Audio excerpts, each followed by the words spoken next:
Assalamualaikum warahmatullahi wabarakatuh. Hari ini kita melanjutkan pembahasannya kemarin berkaitan dengan cuti gitu ya. Kalau beberapa waktu yang lalu kita sudah belajar menghitung tentang overtime atau upah lembur. Hari ini kita juga akan belajar menghitung tentang kompensasi cuti gitu. Sebagaimana yang sudah saya pernah ungkapkan bahwa kalau kita bicara kompensasi itu tidak hanya melulu tentang gaji, tapi juga berbicara tentang komponen-komponen yang ada di dalam gaji.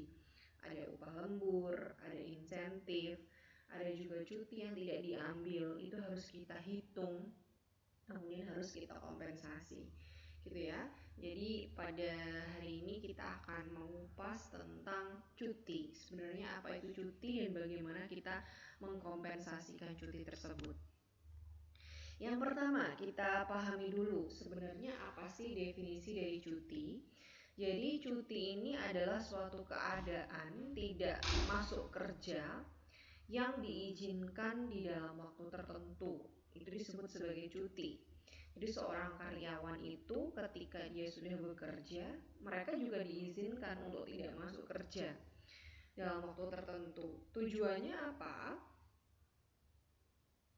Tujuannya adalah untuk menjamin kesegaran jasmani dan rohani karyawan. Jadi karyawan itu kan sudah bekerja terus-menerus ya setiap tahunnya. Nah, makanya kadang-kadang karyawan itu juga ada penatnya, ada sakitnya, ada pengen liburan dan lain-lain. Oleh karena itu, biar pikirannya tetap fresh, badannya tetap sehat, suatu perusahaan itu wajib untuk memberikan yang namanya cuti atau keadaan tidak masuk kerja yang diizinkan. Nah, cuti ini tidak berlaku pada hari libur. Jadi cuti ini biasanya dilakukan pada saat hari masuk kerja karyawan, yaitu ya jam kerja lah pokoknya.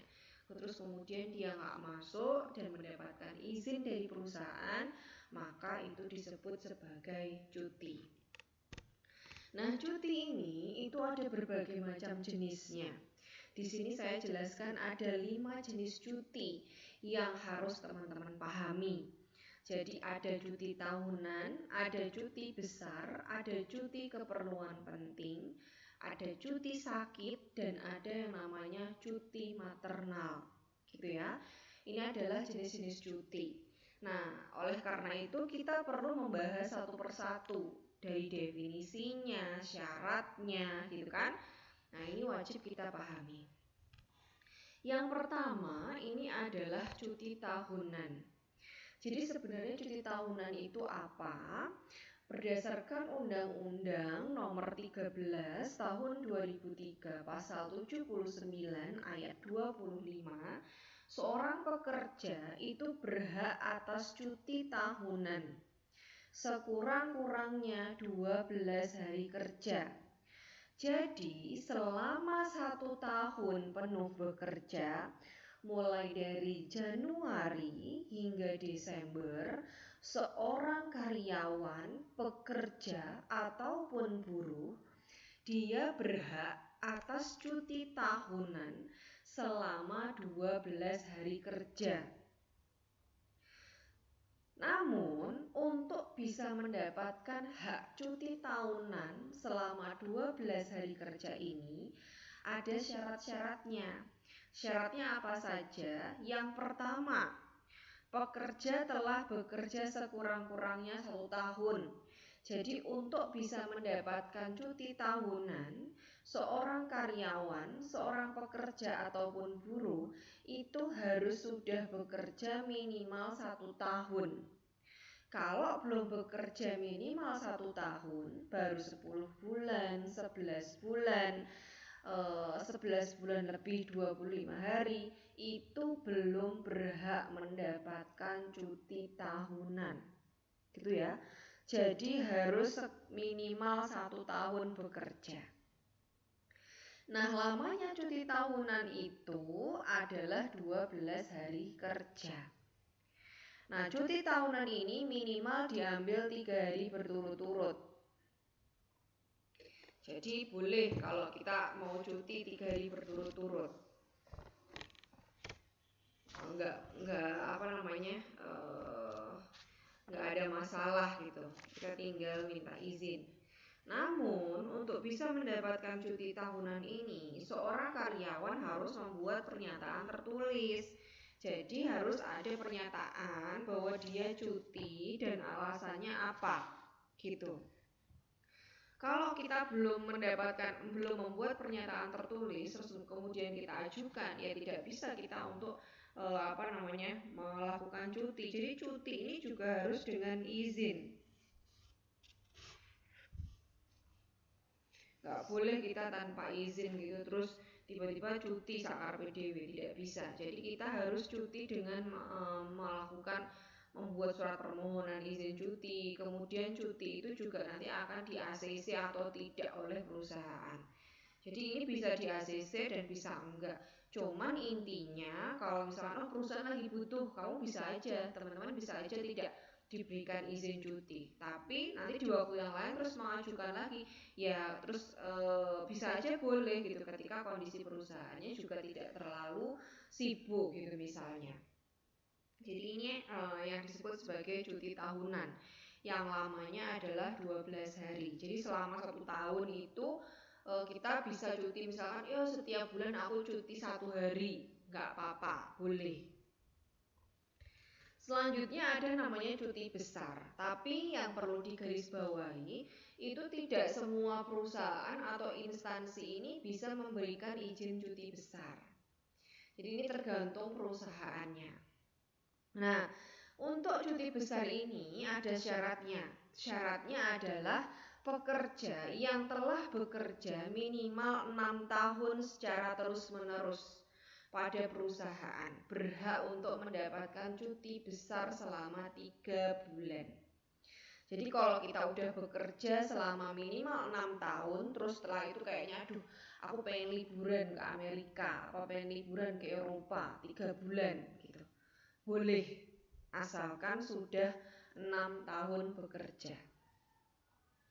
Nah, pekerja yang menjalani cuti besar, maka pada tahun ke-7 dan seterusnya, ini tidak berhak lagi atas cuti tahunannya dalam tahun yang bersangkutan. Jadi tahun ke-7 kita mau ada cuti tahunan, nggak bisa orang kita habis cuti besar selama 3 bulan gitu. Nah, selama istirahat panjang, pekerja ini juga berhak atas upah penuh. Ini tadi juga sama. Kalau kita itu cuti, ini juga kita tetap harus mendapatkan gaji yang penuh gitu ya.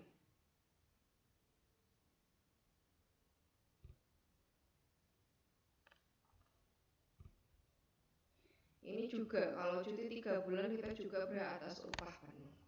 Nah, lalu ada lagi cuti yang lain, yaitu cuti keperluan penting. Nah, seringkali pekerja ini berhalangan hadir karena alasan-alasan yang penting. Di dalam pasal 93 ayat 4 Undang-Undang Nomor 13 Tahun 2003, pekerja berhak atas cuti tidak masuk kerja karena halangan dan tetap harus dibayar penuh. Alasannya karena apa? Yang pertama, pekerja yang menikah itu diberikan izin cuti penting 3 hari. Menikahkan anaknya 2 hari, mengkhitankan anak 2 hari, membaptis anak 2 hari, istri melahirkan atau keguguran 2 hari, suami istri, orang tua atau mertua, anak atau menantu meninggal dunia, izinnya 2 hari cutinya. Anggota keluarga dalam satu rumah meninggal 1 hari. Anggota keluarga dalam satu rumah tapi di luar yang ini, di luar suami, istri, orang tua, mertua, anak menantu, misalnya tinggal sama bude, tinggal sama tante, tinggal sama om. Nah, itu cutinya hanya boleh 1 hari. Itu disebut cuti keperluan penting. Yang ketujuh, ada yang namanya cuti sakit. Cuti sakit ini adalah suatu periode di mana seseorang pekerja diizinkan untuk absen dari pekerjaan tanpa kehilangan gaji karena sakit ataupun cedera. Syaratnya misalnya pekerja sakit selama 1 sampai 2 hari. Ini boleh mengajukan cuti sakit. Pekerja sakit lebih dari 2 hari sampai 14 hari harus ada izin tertulisnya. Pekerja yang menderita sakit lebih dari 14 hari ini harus menunjukkan surat dokter. Tapi kalau sudah 14 hari atau lebih tidak sembuh dari penyakitnya, maka harus diuji kembali kesehatannya. Harus ada dokter yang ditunjuk ke Menkes, ya kan? Terus kemudian kalau juga tidak bisa sembuh, ya sudah, perusahaan dengan terpaksa harus memberhentikan. Nah, selanjutnya ada namanya cuti maternal. Cuti maternal ini adalah salah satu hak yang diberikan oleh perusahaan karena kodratnya wanita. Jadi kodratnya wanita itu yang perlu difahami, ya kan, ada melahirkan, ada menyusui, dan ada haid. Itu adalah kodratnya wanita. Maka di sini ada namanya cuti maternal. Menurut Undang-Undang Nomor 13 Tahun 2003, pekerja perempuan dalam masa haid, kemudian dia merasakan sakit dan memberitahu kepada perusahaan, dia tidak wajib bekerja pada hari pertama dan kedua pada waktu haid. Gitu ya. Nah, ini sudah diberlakukan di beberapa perusahaan. Contohnya saja Sido Muncul. Jadi di Sido Muncul itu pekerja perempuan yang haid pada hari pertama dan kedua itu boleh nggak masuk kerja.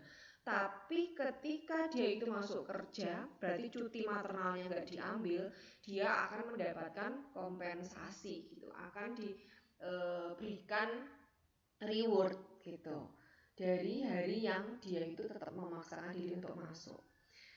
Gitu ya. Nah, respon perusahaan bagaimana? Respon perusahaan ini beragam. Ada yang dia mengizinkan atau nggak apa-apa adanya cuti maternal, tapi ada juga yang tidak gitu ya. Jadi ini masih pro kontra. Nah, Undang-Undang Nomor 13, pekerja perempuan yang berhak mendapatkan istirahat 1,5 bulan sebelum melahirkan dan 1,5 bulan setelah melahirkan. Jadi untuk yang melahirkan itu juga mendapatkan hak cuti selama 3 bulan. Nah, pekerja yang keguguran juga sama, juga berhak untuk mendapatkan istirahat selama 1,5 bulan atau sesuai dengan keterangan dokter. Ini khusus untuk perempuan, gitu ya. Nah, kemudian yang mungkin menjadi pertanyaan, terus gimana Bu kalau misalkan cutinya, apalagi cuti tahunan ya, kalau cuti penting, cuti besar, cuti sakit kayak gitu-gitu tuh jarang diambil gitu.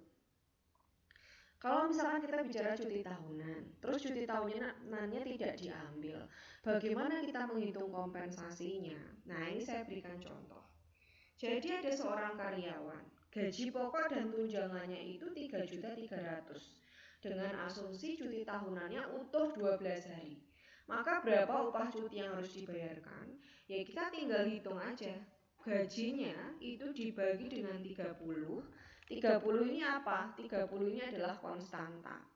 3.300.000 dibagi 30 hasilnya adalah 110 dikali 12. Maka upah cuti yang harus dibayarkan adalah sebesar 1.320.000 di akhir tahun. Jadi kalau cuti tahunan terus tidak diambil, maka perusahaan itu harus mengkompensasi, ya kan, mengkompensasi hari cuti yang seharusnya diambil itu.